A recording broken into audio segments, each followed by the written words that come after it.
Durante 40 años el arquitecto Jan Gehl ha estudiado y escrito acerca de las ciudades para las personas. Sus ideas han inspirado a arquitectos, urbanistas, políticos y pensadores de todo el mundo.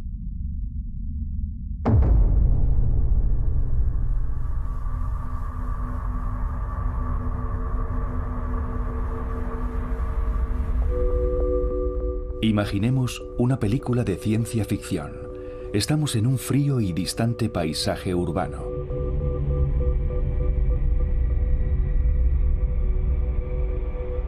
Imaginemos que ya estamos viviendo en ese futuro.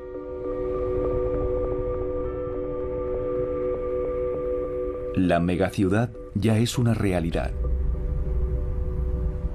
Y se parece mucho a las visiones de las películas de ciencia ficción del siglo XX. Pronto existirán las gigaciudades.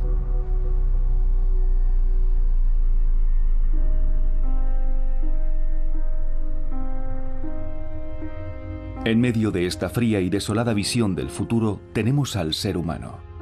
No encaja en el cliché de la modernidad. Es personal, cálido, íntimo,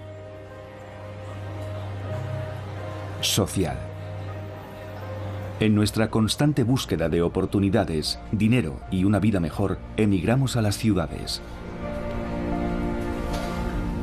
Pero la forma en que construimos ciudades ¿invita a la interacción humana, a la inclusión y a la intimidad?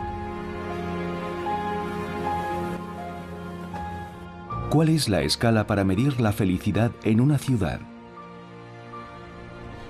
A veces pienso que a día de hoy sabemos mucho más sobre cómo debe ser un buen hábitat para los gorilas de montaña o para los tigres siberianos que para el Homo sapiens.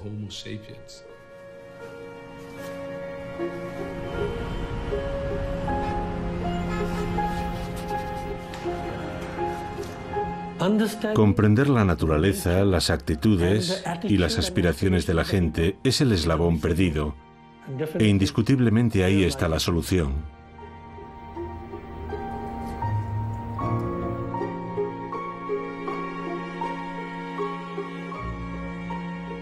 Entonces, cuando se plantea la cuestión, ¿cuál es la definición de modernidad?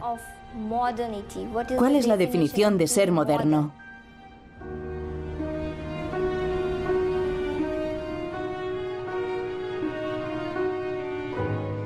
Si pensamos en cómo vivíamos antiguamente, vivíamos en tribus y clanes, pequeñas comunidades, aldeas, grandes grupos familiares.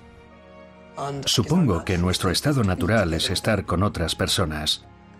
Y es un fenómeno muy moderno, esto de vivir de repente en pisos muy pequeños, de 2 o 3 personas.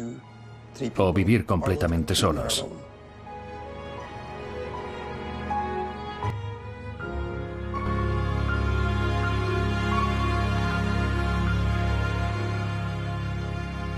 Capítulo 1. Primero modelamos nuestras ciudades y después nos modelan ellas. Alrededor de 1960 hubo un periodo interesante, cuando realmente despegaron el boom económico y la era industrial en los países occidentales. Mucha gente emigró desde el campo a las ciudades y se produjo una gran demanda de viviendas.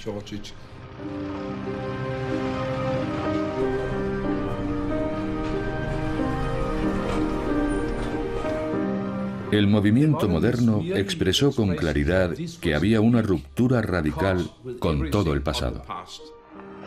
Aquí están las puertas de las casas, separadas como mínimo 200 metros entre sí. Por aquí pasará una autopista para el tráfico de vehículos. Separación absoluta. Si alguien en algún momento hubiera pagado a profesionales para desarrollar la idea de un modelo urbanístico que acabase con la vida urbana, no podrían haberlo hecho mejor que lo que consiguió el movimiento moderno.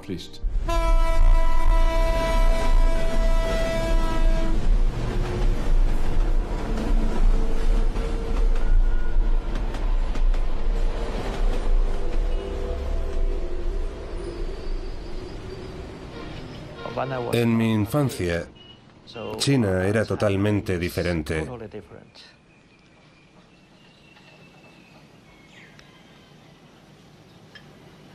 En aquellos tiempos, la situación económica no era nada buena.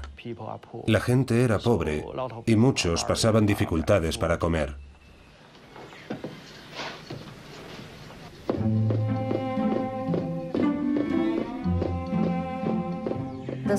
El país era mucho más agrícola. Pero en los últimos 30 años se ha abierto la puerta al mundo y la población de China está emigrando a las ciudades. De modo que la urbanización es el verdadero desafío y se está produciendo muy rápidamente.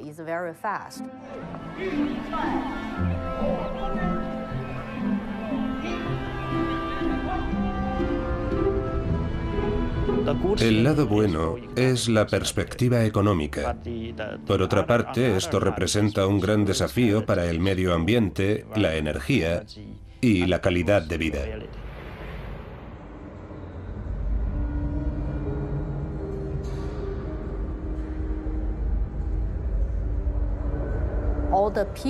Toda la gente que emigra a las ciudades tiene que adaptarse a la vida urbana y al cambio de estilo de vida. Esto también quiere decir que las ciudades siguen creciendo cada vez más.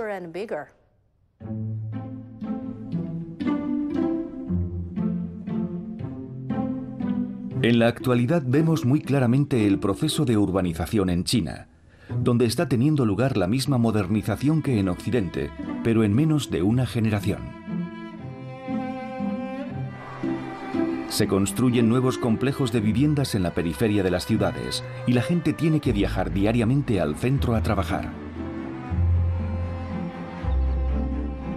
Las zonas comerciales de grandes rascacielos se han convertido en la imagen distintiva de la ciudad moderna china. Estábamos empeñados en ganar a los países extranjeros. Si vosotros tenéis un edificio muy alto, nosotros tendremos otro mayor. Sin embargo, después de todos estos años, al volver la vista atrás, creo que hemos incurrido en la mayoría de los errores que cometieron los países occidentales.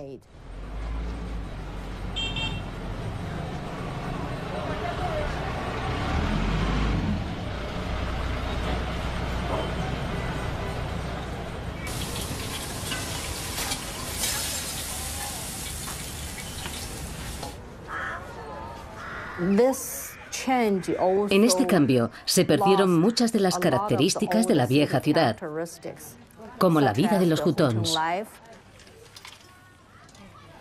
Las viviendas chinas tradicionales estaban dispuestas alrededor de patios en laberintos de callejones llamados hutongs.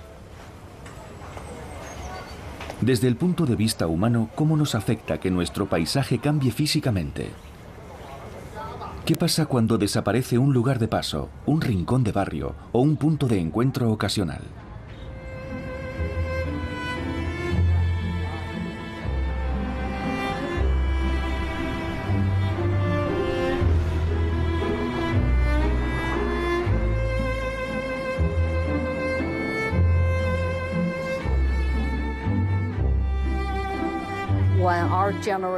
Cuando nuestra generación se hace más rica, tendemos a apreciar la oportunidad de tener un coche y de conducirlo.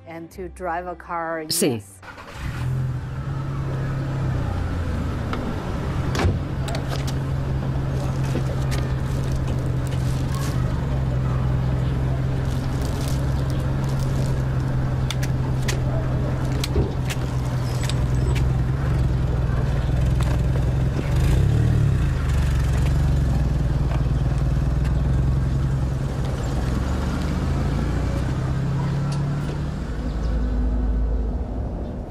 El consumo de vehículos y bienes inmuebles es el principal generador de crecimiento en todo el mundo. China mantiene a nivel nacional la política de seguir construyendo carreteras y autopistas para mantener el ritmo de crecimiento. En la próxima década se espera que el número de vehículos se multiplique por 5. A pesar de la desaparición de los estilos de vida tradicionales, las grandes ciudades modernas son un éxito como motores de crecimiento, que han sacado a 300 millones de chinos de la pobreza y les han dado un nivel de vida similar al de los países occidentales en solo 20 años. La mayoría de estas personas vive en ciudades. Se calcula que otros 300 millones de chinos habrán alcanzado el mismo nivel de vida en un par de décadas más.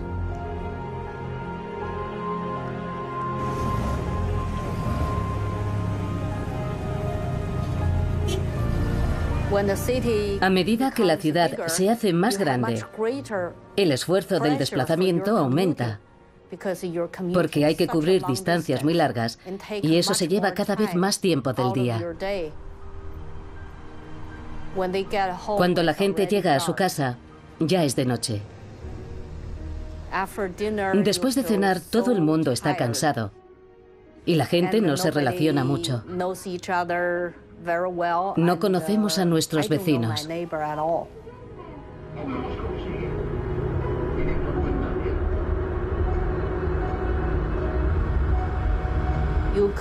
Se podría hacer un urbanismo más orientado a lo humano. Pensar desde el punto de vista de las personas. A ti, como persona, ¿qué tipo de vida te gustaría tener?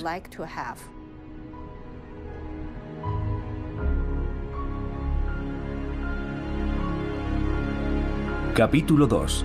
Mides lo que te importa.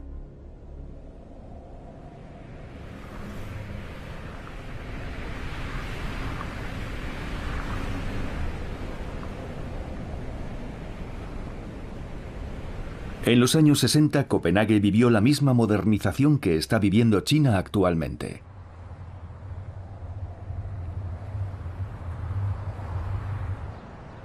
Ir y volver a las áreas residenciales era muy aburrido. No había más que zonas verdes, hierba.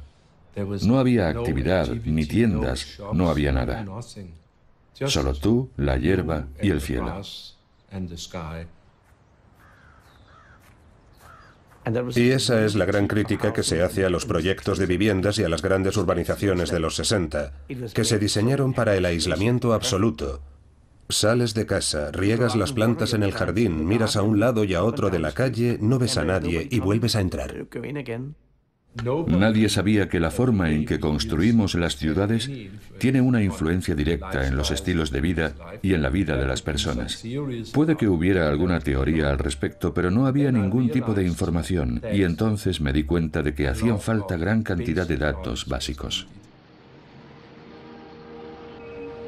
Desde los años 40 la planificación urbana se había estructurado en torno al automóvil y el flujo del tráfico se había documentado sistemáticamente para mejorar la velocidad y la eficiencia de los coches.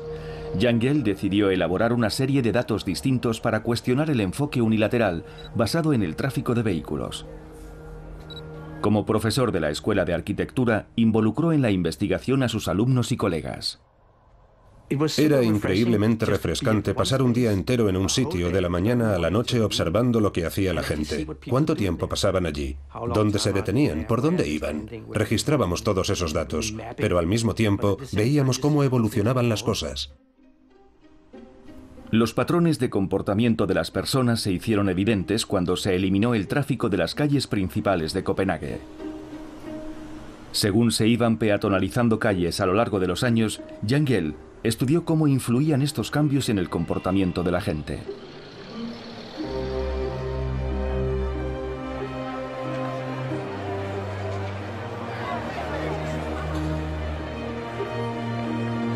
Según se peatonalizaban las calles, fue documentando cómo crecía la vida pública. La principal calle comercial se convirtió en un paseo. Se eliminaron las plazas de aparcamiento del puerto interior de la ciudad. A continuación, la plaza principal de la ciudad se convirtió en una plaza. Y descubrimos una predictibilidad que ya sabíamos que se daba con los coches. Cuantas más carreteras construyes, más tráfico hay. Pero ahora nos dábamos cuenta de que ocurría lo mismo con la vida urbana, con la vida pública. Cuanto más espacio se deja para la gente, más vida pública hay.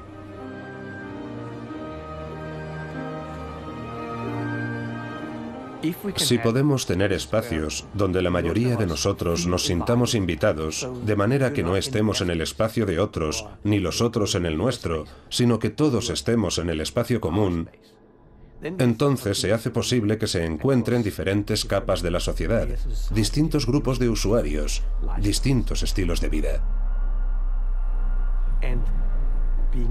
Y ser urbano tiene que ver con ser capaz de conectar con absolutos desconocidos, con gente que no conocemos.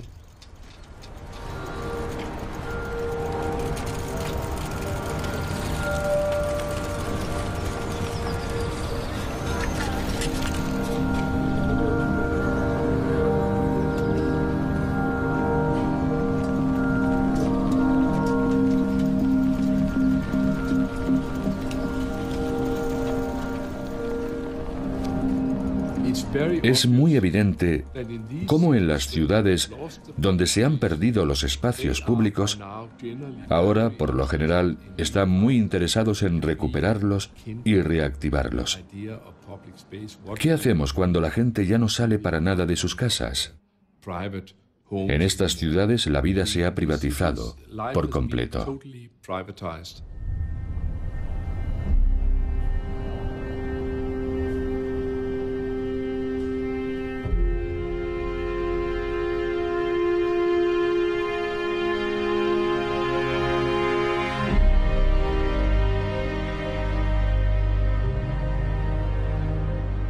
Este método de estudiar a la gente y la vida pública se aplicó en Nueva York en 2007. Como otras muchas ciudades norteamericanas, Nueva York se había centrado por completo en conseguir un tráfico eficiente, y para ello había construido una gigantesca red de autopistas que la conectaban con barrios residenciales a varias horas de distancia. En los años 50, Robert Moses trajo un cambio extraordinario a la ciudad de Nueva York. Construyó un gran número de autopistas y carreteras. Así que la rapidez en los desplazamientos es una parte importante del legado que nos dejó Robert Moses. Y pensar a lo grande también es una parte esencial de ese legado.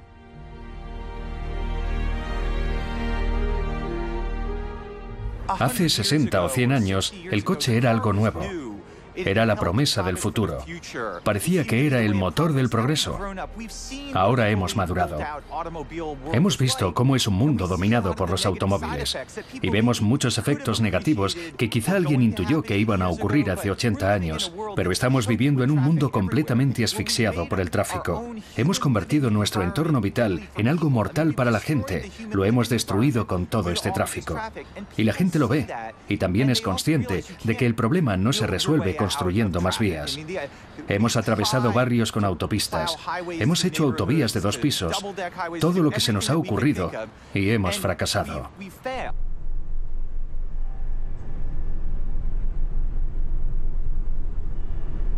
Y es incuestionable. Si estás en Nueva York, sabes que la ciudad tiene que cambiar. Nuestra ciudad se ha quedado anticuada, y nuestros sistemas también. Y ha hecho falta ver el problema en perspectiva para decir, muy bien, vamos a utilizar este crecimiento en nuestro favor, invirtiendo en nuestros sistemas de infraestructuras clave, y con ello vamos a recuperar la ciudad y a restaurar una competitividad que nos convierta en la ciudad más grande y más verde del mundo. Si ves fotos de cómo era antes Times Square, la imagen de Nueva York era la de los taxis circulando por la plaza o la gente parándolos. Había una fuerte cultura del automóvil en Nueva York.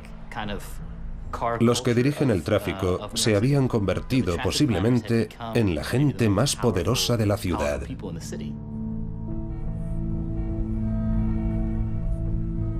El Departamento de Transporte nunca había medido el tráfico peatonal.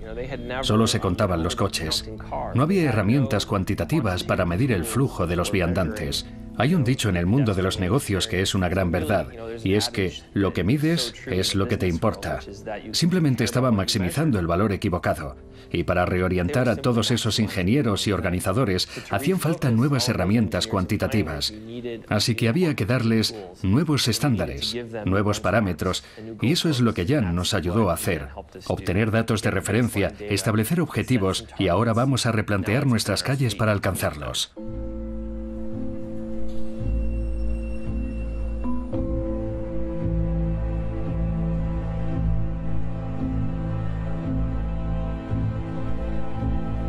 Un 90% del espacio de Times Square estaba dedicado a los coches y solo el 10% a las personas.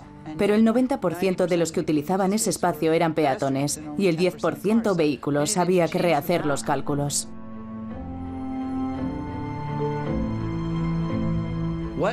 ¿Qué pasa? En Times Square no hay una plaza. El 89% del espacio no es una plaza. Eso es muy fácil de entender y la gente puede reaccionar ante ese hecho y exigir más. ¿Y no hay sitios para sentarse en Broadway? ¿Sabes qué? Esta calle está infrautilizada. Esta calle no es digna de una ciudad de primera.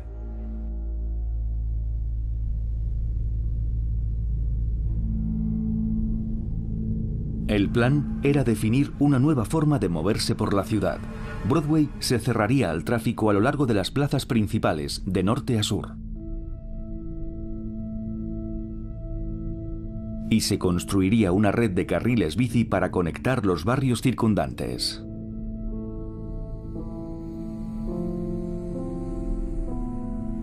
En Nueva York somos muy nuestros. Así que había 8.400.000 opiniones sobre lo que había que hacer. No se puede implantar la cultura europea en Estados Unidos. En Nueva York no necesitamos carriles bici, porque a la gente no le gusta ir en bicicleta. La gente no tiene tiempo para ir en bicicleta. De lunes a viernes, la vida americana es como una máquina.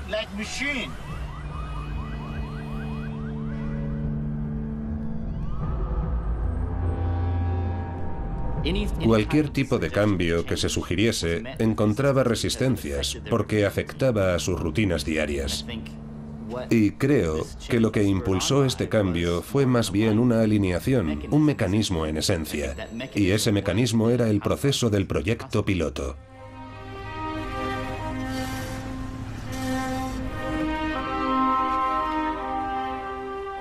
De un día para otro, básicamente se cortó el tráfico, se pusieron asientos y muchísima gente empezó a utilizarlos. Desde el principio había una demanda latente enorme que simplemente se materializó en esta zona. Pero aquello no estaba bien del todo. La gente se quejaba. Decía, ¿qué es esto? ¿Sillas baratas de un hiper?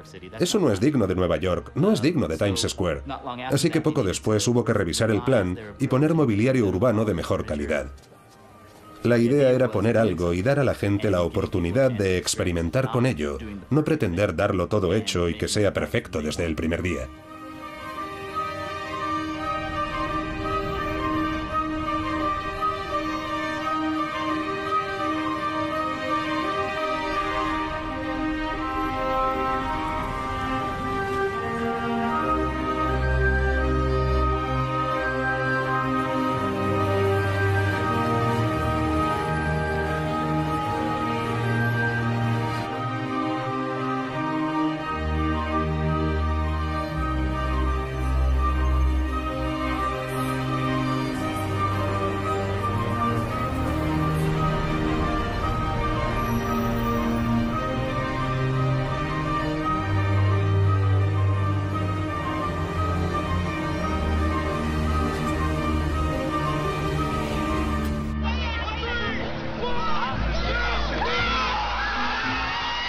Por ejemplo, en Times Square, la gente hizo una pelea multitudinaria de bolas de nieve de forma completamente espontánea, no estaba planeada. No es que nadie dijera, vamos a despejar este espacio de aquí para hacer peleas de bolas de nieve.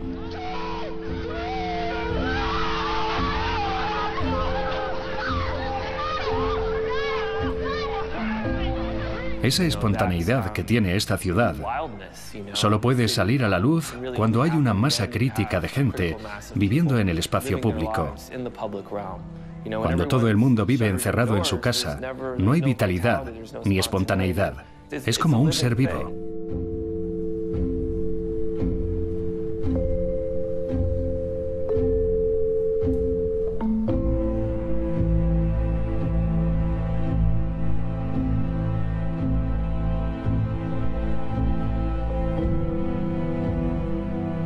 Es como una fuente de interacción humana que está siempre alimentándonos. Y te das cuenta cuando lo ves. Te das cuenta cuando paseas por la calle en Copenhague. Puedes ver esa cualidad humana orgánica que creo que tienen las buenas ciudades.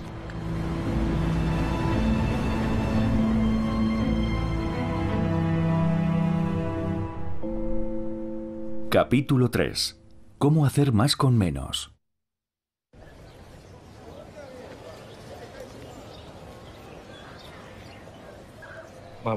Mi esposa y yo comenzamos en Italia a documentar cuidadosamente lo que hacía la gente, contando cuántos se quedaban al sol y cuántos se iban a la sombra. Queríamos saber qué pasaba en Italia, por qué a todo el mundo le parecían tan agradables las ciudades italianas.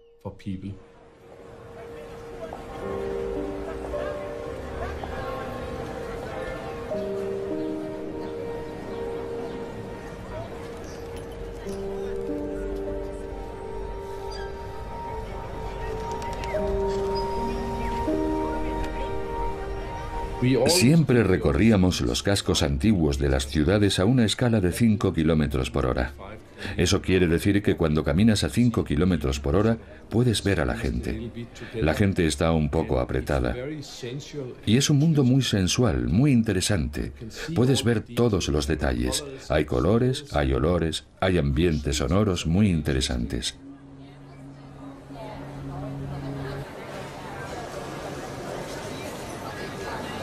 Cuando vas a una zona residencial moderna, de repente te das cuenta de que la mayoría del espacio está pensado para que los coches puedan circular a 60 kilómetros por hora. Para circular a 60 kilómetros por hora necesitas grandes espacios, grandes señales, grandes rotondas. Es una escala completamente diferente de la de una persona a pie.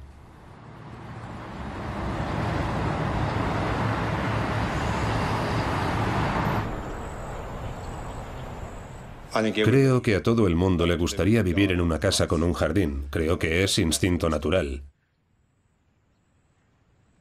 Pero cuando empiezas a pensar en lo que te va a costar a cambio, en el tiempo que vas a perder yendo y viniendo a trabajar, empiezas a replanteártelo. La gente acabará entendiendo la economía de la ciudad. Llegará a la conclusión de que vivir en las afueras puede no ser una buena inversión y de que la idea que tenían nuestros padres de una buena inversión puede no ser la nuestra. Lo que descubrí en los años 80 fue que Melbourne literalmente se estaba muriendo. Ya no vivía casi nadie en la ciudad. Teníamos que trazar una estrategia para cambiar aquello. Empezamos a escuchar lo que decía la gente y nos dimos cuenta de que la cuestión que nos estaban planteando era cómo tener una ciudad activa las 24 horas, pero con el aspecto y el ambiente de Melbourne. ¿No es la vida algo orgánico que surge donde menos lo esperamos? ¿Se puede diseñar y planificar una ciudad viva? ¿Se pueden cambiar los deseos de la gente? ¿Por qué ir andando si puedes ir en coche? Rob Adams descubrió en la disposición de los edificios del centro un recurso oculto que se convirtió en la clave para dar de nuevo vida a la ciudad. Antes, los callejones eran los espacios más espantosos de Melbourne. Producían inseguridad. Eran las traseras de los edificios. Estaban llenos de aparatos de aire acondicionado y contenedores de basura. Y todo estaba amontonado en esos espacios. Y en ningún momento se había pensado en ellos como espacios para la gente. Pero al mismo tiempo, tenían una escala humana muy interesante. Eran estrechos y sombreados, lo cual es muy agradable durante casi todo el año. De modo que al abrir los edificios y transformar el entorno haciéndolo más acogedor, cambió por completo la vida de la ciudad. Las calles se convirtieron en lugares donde a la gente le apetecía estar, así que empezamos a introducir cafés y pasamos de 2 en 1985 a más de 500 a día de hoy. Ahora la gente se sienta en la calle a disfrutar de un café. Las calles se han convertido en nuestro salón.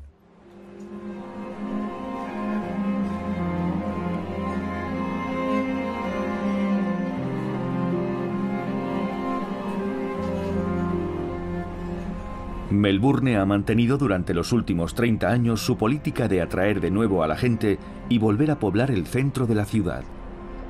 En el futuro se espera que la población se doble y la ciudad confía en poder absorber ese crecimiento sin tener que construir más zonas residenciales.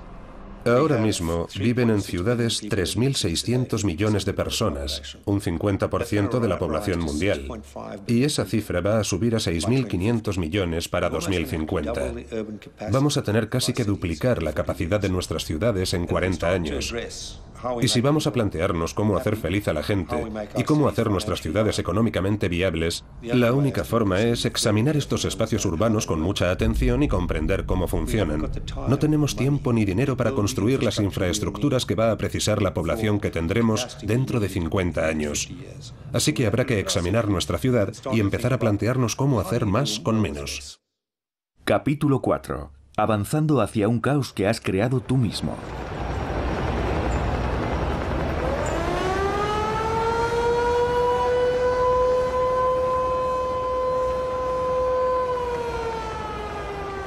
Si vuelves la vista atrás, hace 50 años, la ciudad era casi como Venecia.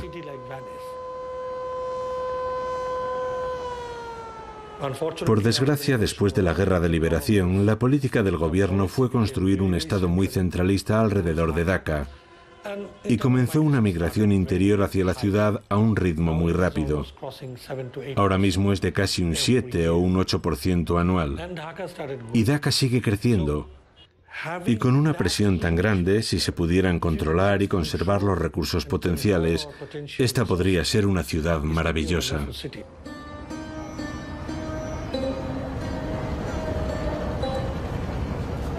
Dhaka es la ciudad que más rápido está creciendo en el mundo. Cada año llega 500.000 de personas procedentes del campo.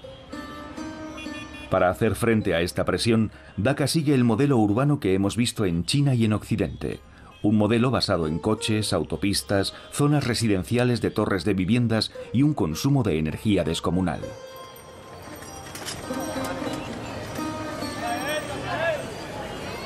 Varios activistas de Dhaka han traducido los libros de Jangel y han aplicado sus métodos para medir el flujo de peatones, rickshaws y vida pública, para inspirar un enfoque urbanístico distinto.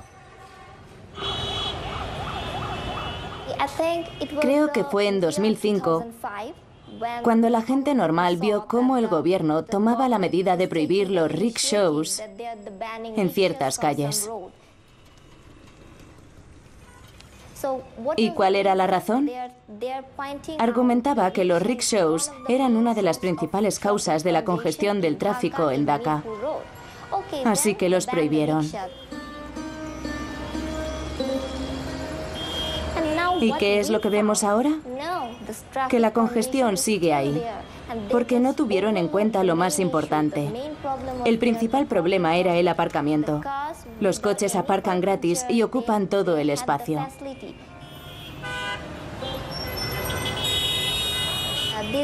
Los fabricantes hacen los coches. Y este es el lugar donde los venden. Una de las políticas consiste en darnos préstamos. El Banco Asiático de Desarrollo o el Banco Mundial nos dan créditos para que construyamos autopistas y pasos elevados. Así que ellos lo hacen todo. Es un negocio.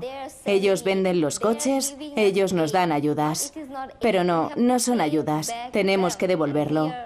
Somos nosotros quienes tenemos que pagar los préstamos. No deberíamos seguir ese modelo.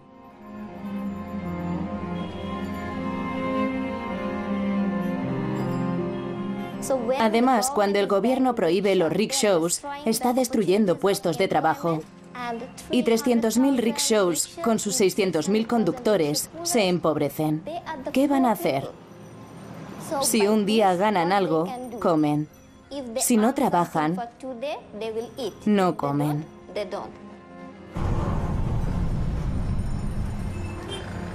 Solo un 5% de la gente usa coches particulares y un 37% rickshaws. Si ese porcentaje decidiera cambiarse al coche privado, no podrían ir a ninguna parte. Tendrían que comer en el coche, dormir en el coche, todo. Sí, es mi coche. Tengo un coche, pero no puedo hacer nada. Eso pasaría.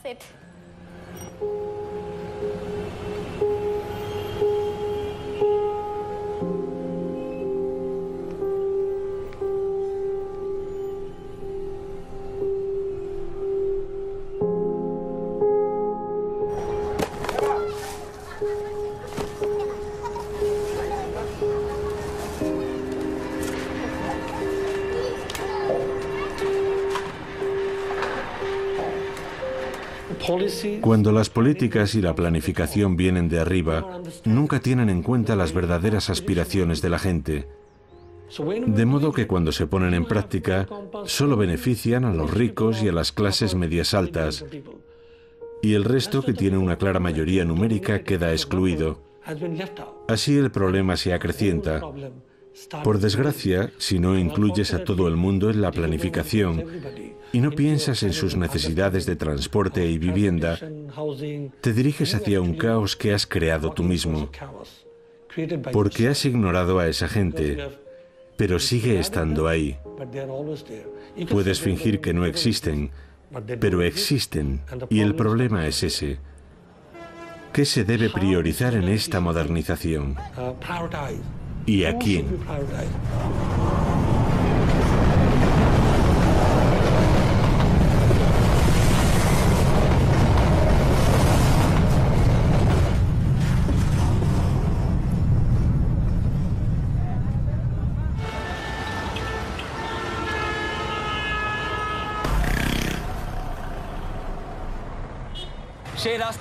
El gobierno pide créditos para infraestructuras basadas en los coches.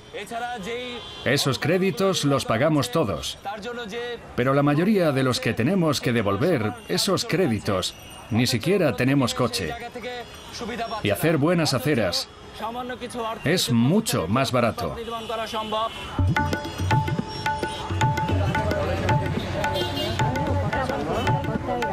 Grupos de manifestantes están tomando las calles de Dhaka. Los manifestantes exigen igualdad y más derechos para los peatones.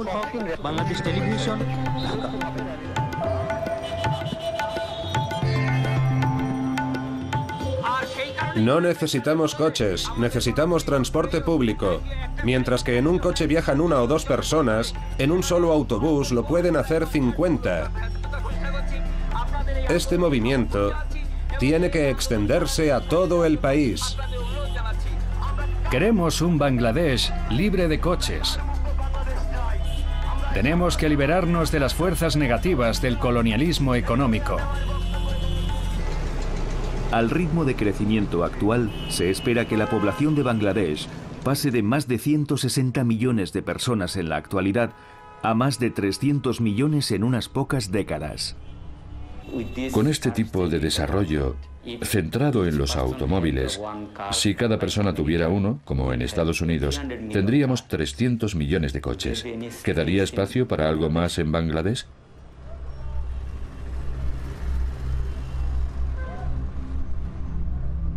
Así que a veces me enfado. No es que me enfade, me produce una gran inquietud. Nos estamos hundiendo. No sé cómo explicarlo.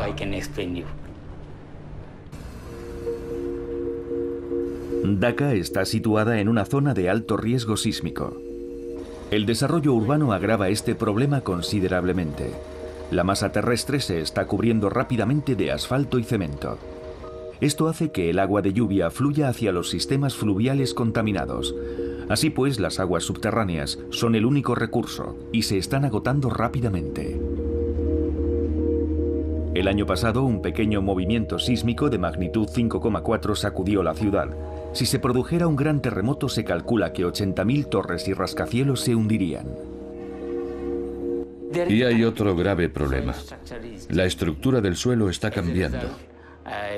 La consecuencia es que un pequeño terremoto puede causar un gran problema. Al cambiar las condiciones y la estructura del suelo, su capacidad de sustentación disminuye.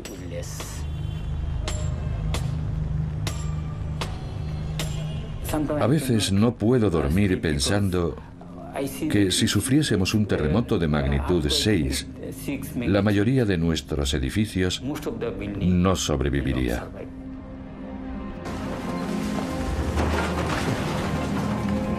Si lo miramos como si fuera un puente, creo que podemos ver dónde está el final. Porque nuestro destino es el mundo moderno occidental. Ahora que hemos emprendido el viaje y estamos en mitad del puente, podemos ver cómo el modelo capitalista, cómo los coches, las autopistas, todas esas cosas modernas han destruido su vida. Pero todavía podemos marcar nuestro propio rumbo. Muy bien. ¿Hacia dónde queremos ir?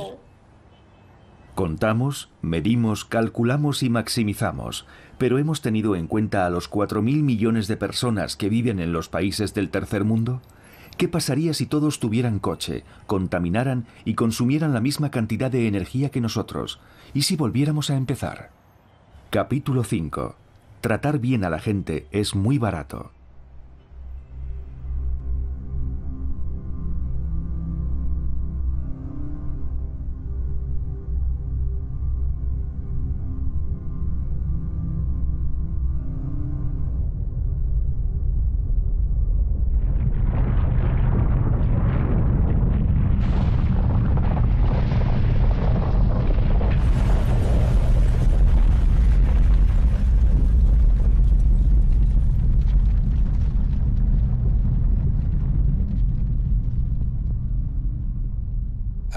Imagínese que se despierta y le está atacando alguien con un gran madero. No sabíamos lo que estaba pasando. No había electricidad. El estruendo era increíble.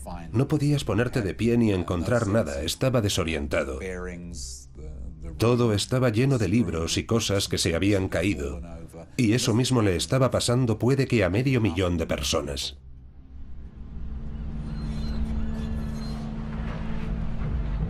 En 2011, Christchurch, en Nueva Zelanda, sufrió un terremoto devastador. El centro de la ciudad fue el área que sufrió los peores daños. La mayoría de las víctimas estaban en edificios altos y rascacielos.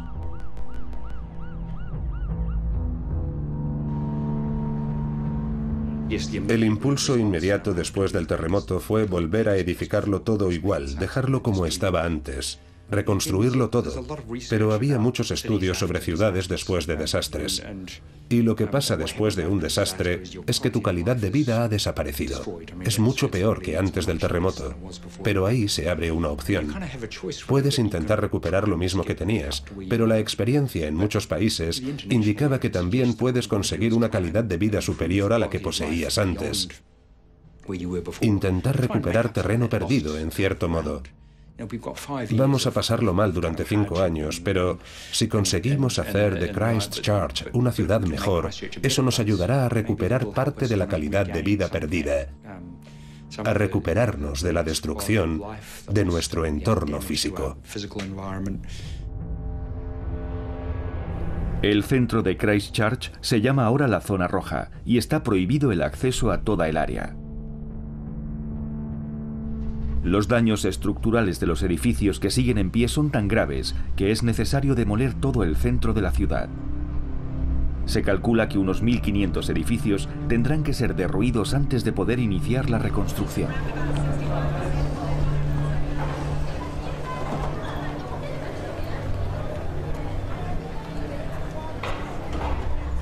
Recuerdo la primera vez que estuve en Christchurch.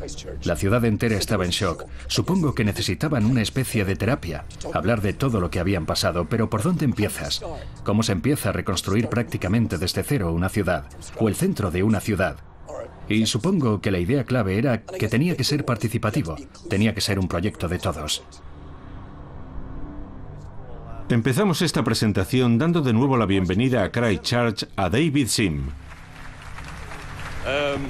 He oído hablar mucho esta mañana sobre esos expertos extranjeros que vienen a decirles lo que tienen que hacer. Les prometo que no voy a decirles que tienen que hacer nada. Mi cometido aquí es escuchar. Quiero que me cuenten lo que quieren hacer y hacer lo que pueda con mi equipo por ayudarles a conseguirlo.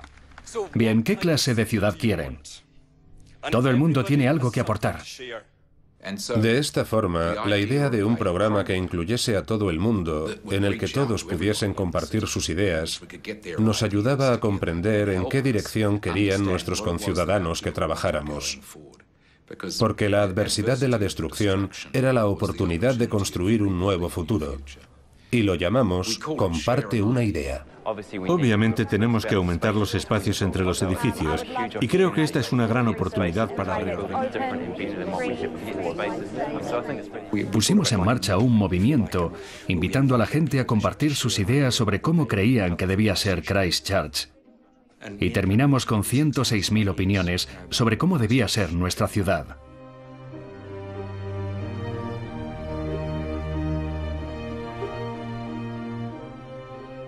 Contratamos a unas 100 personas para que teclearan toda esa información que nos estaba llegando por Internet en trozos de papel, en post-its, y ahí empezaron a destacar las palabras clave que indicaban lo que pensaba la gente. Querían una ciudad de baja altura, del estilo de las viejas ciudades europeas. Querían espacios con los que pudieran relacionarse. Querían carriles bici y más jardines.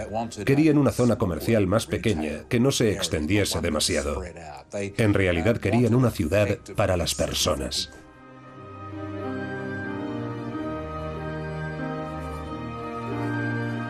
La gente de la ciudad, sin que nadie le dijera qué tenía que pensar, coincidía y sus ideas eran idénticas a gran parte del trabajo que Jan había estado haciendo en todo el mundo.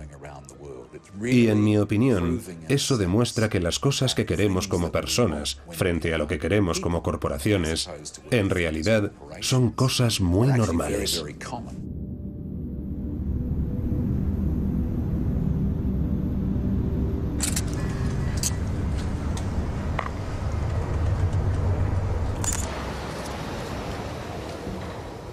Creo que para la gente de la calle, los edificios tienen un valor mucho más importante, que es el de los recuerdos.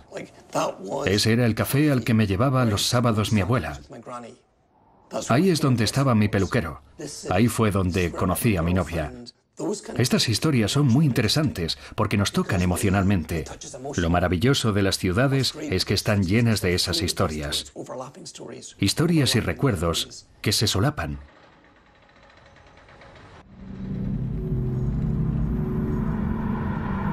El plan de reconstrucción de Christchurch se ha convertido en una gran batalla. Propietarios de terrenos y promotores inmobiliarios se oponen a las regulaciones sobre altura de los edificios de oficinas. Los ciudadanos insisten en una ciudad de baja altura con un centro público vivo, donde los residentes y la actividad comercial puedan coexistir. La gran mayoría quería edificios bajos. Hicimos un estudio de viabilidad que llevó un tiempo y es interesante. Al final, el ideal eran 6 pisos. Al calcular los rendimientos en función del costo de los edificios, el mejor rendimiento era el de los 6 pisos de altura. Por encima de 6 pisos hay que poner unos cimientos más profundos y el edificio debe tener una estructura más resistente. Así que ahí hay un umbral. Por encima de esa altura los precios se disparan con respecto al rendimiento y entonces tienes que construir muchas más plantas para conseguir un buen rendimiento.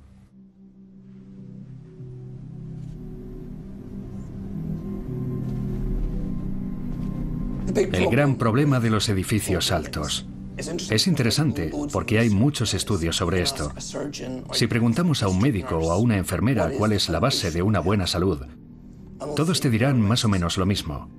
Aire libre, ejercicio, relacionarse con gente. Y cuanto más alto estás en un edificio, menos probabilidades hay de que entres y salgas espontáneamente. Eso significa que la gente que vive en edificios altos tiene una vida más aburrida. Y hay mucha menos vida en las calles, de modo que eso de salir, moverse y tratar con gente es realmente vital. No vamos a construir lo que teníamos antes. Lo que teníamos fracasó. Lo que tenemos ahora es una oportunidad de construir algo que responda a las necesidades reales de los habitantes actuales de Christchurch y que además refleje sus aspiraciones y sus visiones. El 18 de abril de 2012 las competencias sobre la reconstrucción de Christchurch pasaron del ayuntamiento a un nuevo organismo bajo el control del gobierno nacional. El gobierno prometió respetar la visión general del proyecto de la ciudad. El ayuntamiento desarrolló un nuevo marco legal bautizado como el segundo volumen. Incluía limitaciones en la altura de los edificios y en el espacio para aparcamientos. Estas normas fueron descartadas por el gobierno. Hemos decidido aceptar el primer volumen, pero por el momento dejaremos a un lado el segundo, ya que sería prematuro, creo, aceptar esas normas, y que lo más apropiado sería revisarlas cuando esté preparado el proyecto en un plazo de 100 días. El dilema es complejo.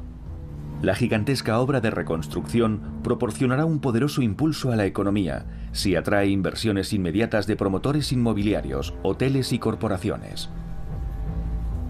Pero este beneficio es a corto plazo, como lo son las decisiones políticas cuando hay elecciones cada 4 años. Sin embargo, las ciudades se levantan para que duren 100 o 1000 años. Parece que están en el punto crítico entre convertirse en Los Ángeles o en Copenhague. Algo así, sí. Sí. Y aunque me gustaría decir que eso está en mis manos, no lo está. Hay fuerzas económicas mayores en juego que darán forma al futuro de la ciudad y al comportamiento de la gente.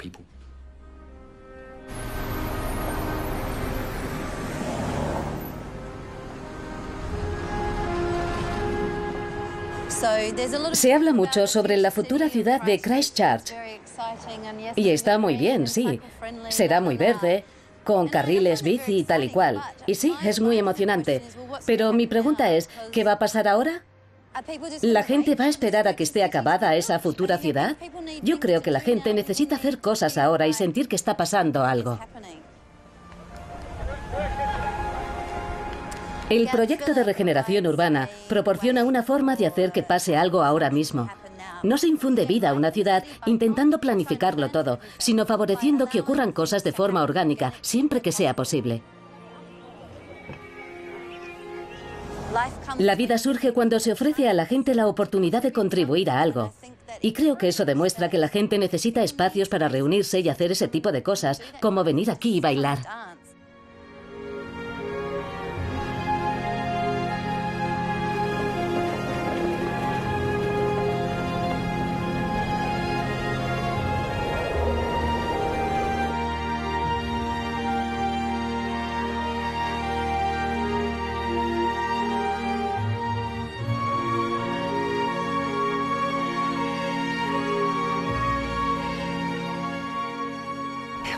Supongo que existe una compleja tradición que procede de la forma en que enseñamos arquitectura y urbanismo.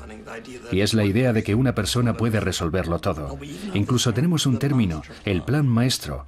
Voy a hacer el plan maestro que resolverá todos los problemas. Pero hay que preguntarse, ¿es eso posible? Las ciudades son increíblemente complejas. Así que incluso la idea de un plan maestro en sí ya es un disparate.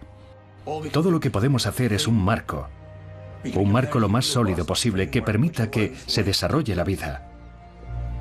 Una cosa de la que estoy seguro es que en 10 años, o en 20, o en 50, o en 100 años, los seres humanos serán más o menos del mismo tamaño. Nuestros sentidos funcionarán más o menos igual.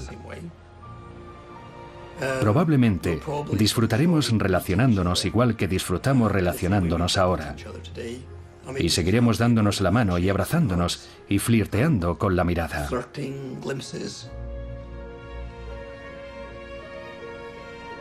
No creo que podamos planificar las cosas. No creo que, porque yo trace una línea, vaya a conseguir que pase algo. No puedo obligar a nadie a hacer nada, ni a ser nada. Pero sí podemos hacer invitaciones. Podemos invitar a la gente a pasear. Podemos invitar a la gente a sentarse, a quedarse un rato. Eso es todo lo que podemos hacer. Hace 200 años, el mundo tenía una población de 1.000 millones de personas. Actualmente somos 7.000 millones. A finales de este siglo seremos 10.000 millones. Se calcula que para entonces el 80% de nosotros vivirá en ciudades. ¿Cómo será la vida en una ciudad dentro de 100 años? Tal y como yo veo el panorama, la planificación urbana lleva un buen número de años trabajando con una caja de herramientas bastante incompleta. Cuesta muy poco tratar bien a las personas cuando se habla de ordenamiento urbano. Comparado con cualquier otra inversión, no cuesta prácticamente nada. Así que hay buenas perspectivas. Porque el hombre es básicamente un animal muy inteligente, que sabe lo que le gusta y que sabe cuándo está incómodo.